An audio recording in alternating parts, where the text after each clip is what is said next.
अमर अमर सध्या नागपूरमध्ये किंवा विदर्भातली परिस्थिती पाहता पावसानं पाठ फिरवली आणि त्यामुळे बळीराजावर खरं तर संकट आलेलं आहे. काय सध्याची परिस्थिती आहे आणि काय बळीराजा सध्या हाक देतोय? खरं म्हणजे आपण संपूर्ण विदर्भाचा आढावा घ्यायला गेल्यास 18 ते 19% पावसाची तूट जी आहे ती 1 जून ते 10 जुलैपर्यंत आढळून आली आहे आणि त्यातही खास करून आपण बघायला गेल्यास तर भंडाऱ्यामध्ये विशेष करून मोठी अशी तूट आहे.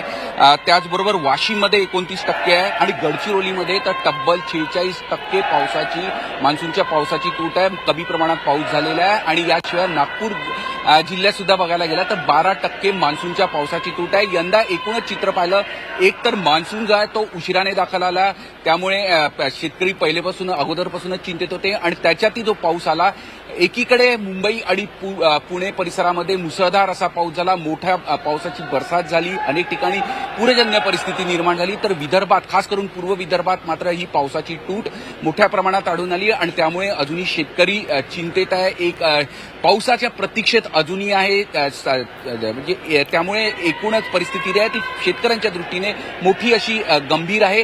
त्यातल्या त्या समाधानाची गोष्ट पूर्व विदर्भातली अशी आहे की मध्य प्रदेशच्या भागमध्ये मोठा पाऊस झाल्यामुळे धरणांची परिस्थिती सध्या त्या तुलनेत थोडी सकारात्मक दिसून येते.